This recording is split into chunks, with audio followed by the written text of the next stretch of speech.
talking about sourcing girls. There's people in Paris, there's people in Russia, there's people in Czech. They refer to them as, we're dropping the child off. I think the American people need to see it and understand that this is a worldwide network that Jeffrey Epstein is. Wait, that's not from some underground documentary. That's evidence from the official Epstein files. That's a recorded conversation about an international operation. And here's what's insane. A filmmaker tried to show us this exact thing in 1999. In almost 30 years since Eyes Wide Shut changed cinema and the public's relationship to moneyed elites forever. From 1999 until late 2025, Eyes Wide Shut read like a film about a man who sought a peek behind the curtain of power and found himself terrified by the calculated brutality power conceals. But now that we've all had a peek behind the same curtain Dr. Harford stumbled upon, the film reveals an even darker truth. Kubrick didn't make a thriller. He made a warning, and nobody listened. Wide Shut is not a documentary.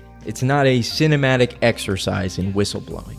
It's a deeply layered swan song from one of the greatest filmmakers of all time. So what if Kubrick knew exactly what he was doing? What if he tried to tell us, frame by frame, what these elite parties actually look like? And what if a nightclub in New York proves he was right all along? Today, we connect the dots Kubrick left behind. This is what happened at the box. Stanley Kubrick was never the kind of director who made things by accident. Every frame, every shadow, every masked figure in Eyes Wide Shut was intentional. By 1999, Kubrick had been studying power, surveillance, and the psychology of corruption for decades. He'd made Dr. Strangelove, a film so darkly precise about nuclear warfare that generals thought he was either a genius or insane, likely both. Then, at the twilight of his career, Kubrick made one final statement, a film about a doctor who stumbles into a secret society of the ultra-wealthy, a society that operates like clockwork, that trades in human flesh, that answers to no one because the law itself is owned by the people inside the mansion. Eyes Wide Shut wasn't about surrealism. It was about realism dressed in the language of nightmare. The film opens with a couple in Manhattan, Bill and Alice Harford, wealthy, beautiful, bored. At a high society Christmas party, Bill witnesses a woman being sedated. He learns later she was a sex worker brought in for the entertainment, but before he can process that, he's given an address, an invitation to a party. That party, the Somerton Mansion sequence, is the heart of the film, and it's where Kubrick lays out his entire thesis about power. Painted a portrait of an amoral elite that is cold, calculating, competent, and horrifyingly anonymous. From the moment Bill Harford stumbles into Somerton Mansion, the cabal of masked elites already has his number. They perform seemingly ancient rituals as if they've done them 1,000 times before. They operate and maintain a vast, near omnipresent surveillance operation alongside a covert human trafficking ring. They know Bill's every move before he even thinks to make it. This wasn't Kubrick being artistic. This was Kubrick being prophetic. He showed us masked elites trafficking young women as if it were routine. He showed us rituals designed to strip away humanity from the act of sex, converting it into pure performance, pure power. He showed us a world where the wealthy don't hide. They just operate knowing the system protects them. And then Kubrick died, right after finishing the film. A 70-year-old smoker and workaholic, sure. But the timing was suspiciously immaculate. Warner Brothers released the film. Cut 24 minutes from the theatrical version, the conspiracy theorists screamed foul. But what if the real conspiracy wasn't that Kubrick was killed? What if the real conspiracy was that Kubrick was ignored? In September 2006, a nightclub opened in New York City. Not just any nightclub, a place designed to be the physical manifestation of everything Kubrick warned us about. It's called The Box, and within weeks of its opening, while Kubrick's warning was still fresh in the cultural consciousness, Jeffrey Epstein and Ghislaine Maxwell showed up, not as random patrons, as VIPs, as people who belonged there. The Box was owned by a man named Simon Hammerstein, a self-described impresario of smut. The club was designed as a members-only sanctuary where the ultra-wealthy could indulge in performances that pushed the boundaries of legality and decency. Think Eyes Wide Shut, think Somerton Mansion, but real. From the beginning, the Box operated with a two-tier system. There was the main floor, exotic dancers, theatrical shows, champagne flowing like water. But as the night progressed, as regular patrons got tired or left, the truly exclusive guests, the real power brokers, were invited upstairs. At 3:30 a.m. on busy weekend nights when the crowd's appetite has not been satiated, the most open-minded guests at the Box are invited upstairs to a room for a private show. What exactly happens in this room is shrouded in secrecy. Shrouded in secrecy. That's not an accident. That's the infrastructure of plausible deniability. The Epstein files show that Epstein attended the box at least twice after his release from prison. After being convicted of procuring minors for prostitution, after serving time, he was still welcomed as a VIP, still given the best table, still allowed to bring whoever he wanted. Your seat is secure at my balcony looks so cool. The man convicted of trafficking children was being treated like a celebrity at an exclusive nightclub. Not hiding, not ashamed, operating openly. But here's where it gets darker. The people who owned and operated the box, they weren't random entrepreneurs, they were Epstein's people. Andre Belaz, one of the co-owners and a luxury hotelier known for hosting parties for the ultra-wealthy, showed up in Epstein's black book. Katie Ford, the head of Ford Models, also in the black book. Both of them connected to Epstein for decades. To continue, Maria Farmer, one of the most prominent Epstein survivors and the first one to report him to the FBI, briefly yet passionately brought up the once married couple Katie Ford and Andre Belaz in a conversation with Whitney Webb. Farmer talks about a time she walked into Epstein's office when Ford and Belaz were in there, and Epstein and Maxwell started telling Maria Farmer that her sister Annie, another victim of Epstein's, could get a modeling job through Katie Ford.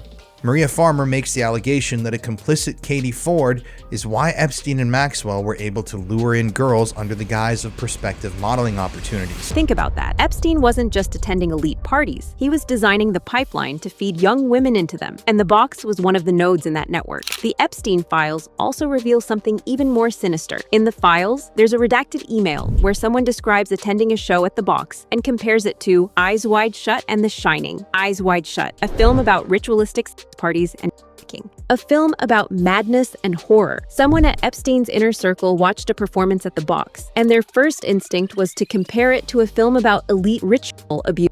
At one point, I emptied a condom on Leonardo DiCaprio, and the press took it and wildly distorted it. And on one night where I had peed on some famous people, that's Adam Lambert and Calvin Klein, people went on whatever it is and threatened to come to the club with bats. And I thought, well, you're really missing the spirit of it. And it's so... This isn't art. This isn't performance. This is ritualized degradation dressed up as entertainment for the ultra-wealthy. And the performer is defending it as if we're the ones who don't understand the spirit of what's happening. The spirit of what's happening is that powerful people gathered in a secret room and watched other humans degrade themselves for money. Kubrick showed us this exact dynamic in Eyes Wide Shut, a young woman being used as a prop in a power display. But the box wasn't just about adult performers. According to the most disturbing allegations in the research, there were reports of young people being present in areas of the club, not as performers necessarily, but as props, as reminders of what the club's true purpose was. And in Google reviews from the past year, current day, multiple women have reported being drugged at the box by staff members. Not once, repeatedly. Multiple women, multiple times, with security looking away. I know multiple women now who have gotten their drinks spiked by people who work at the bar. Especially as a woman, I would not come here for my own safety. Seems like a scheme going on in this establishment, and everyone is in on it. A trafficking scheme. Those are the exact words being used in real-time reviews of this nightclub. A nightclub that Epstein attended. A nightclub that Ghislaine Maxwell helped launch. A nightclub whose co-owners were Epstein's associates. So why did Kubrick make Eyes Wide Shut? What was he actually trying to do? In 1999, Kubrick had access to information most directors never would. He was part of the cultural elite. He traveled in circles where power brokered itself through whispers and private invitations. He'd seen things, heard things, known things. Eyes Wide Shut isn't a speculation. It's a documentation. The film's cabal operates with a level of competence and coordination that goes beyond coincidence. They have surveillance systems that anticipate Bill's movements. They have resources that span continents. They track human beings like it's a supply chain. Jack of trades facilitator. That's what Epstein was. And the facilities, the nightclubs, the islands, the houses, they were infrastructure. They were designed spaces where power could be displayed and depravity could be ritualized. The Somerton Mansion in Eyes Wide Shut has a direct, real-world equivalent, the Box nightclub. Both operate on the same principle. There's a public-facing show, the main floor, the performances, the champagne. But the real action happens in private rooms, behind closed doors, where only the truly powerful are invited. Both have have security that knows exactly who belongs and who doesn't. Kubrick showed us masked figures who seem to anticipate every move. The box has staff who drug people and look away. Both involve young women being used as currency in power exchanges. Kubrick showed us the symbolism. The Epstein files show us the reality. But here's the thing Kubrick understood that we're only now grasping. These systems don't exist in isolation. They're connected. They're networked. Talking about sourcing girls, there's people in Paris, there's people in Russia, there's people in Czech. They refer to them as, we're dropping the child off. I think the American people need to see it and understand that this is a worldwide network that Jeffrey Epstein is. A worldwide network, sourcing from multiple countries, operating with such brazenness that they were discussing it in recorded conversations. This isn't a conspiracy theory. This is the official record, and it matches Kubrick's vision perfectly. In Eyes Wide Shut, the cabal isn't a secret society. It's a class, a ruling class that operates openly because the system protects them. They don't need to hide. They're too powerful to prosecute. The Epstein files prove Kubrick was documenting something real. If Kubrick was trying to warn us, why didn't the warning land? Part of it is plausible deniability. Eyes Wide Shut is a film. It uses symbolism, masks, abstract rituals. Viewers could watch it and dismiss it as metaphor, as Kubrick's artistic vision, as fiction. But the bigger part is institutional suppression. The Epstein files have been released. How many of Epstein's co-conspirators have you indicted? How many perpetrators are you even investigating? The answer? Almost none. The system itself is compromised. The judges who would oversee trials, they're part of the same networks. The prosecutors who would bring charges, they have political incentives not to. The media outlets that would investigate, they're owned by people connected to the accused. So Kubrick's warning was suppressed not through conspiracy, but through systemic neglect. Nobody was going to amplify a film that accurately depicted what the ruling class was doing. Not only is this a miscarriage of accountability and transparency, but a coordinated, top-down initiative to shield potential victimizers from public scrutiny and punishment. It wasn't coordinated in the sense of secret meetings. It was coordinated through shared class interest. Everyone involved had something to lose if the truth came out. The box continued operating. Epstein continued attending after his conviction. Ghislaine Maxwell moved through social circles freely until 2020. And the mainstream media, they treated Eyes Wide Shut as a curiosity, a Kubrick oddity, a conspiracy theory magnet. Nobody wanted to connect the dots because connecting the dots meant admitting that the film was documentary-level accurate. Now, in 2026, we have the proof. The Epstein files have been released. Independent journalists have mapped out the networks. Survivors have come forward. And what we're seeing is that Kubrick's 1999 vision of elite depravity was conservative. He actually underestimated how brazen these people would be. In Eyes Wide Shut, the rituals are theatrical. There's an aesthetic to them. Kubrick was being generous in his depiction. Kubrick made all this depravity look intentional,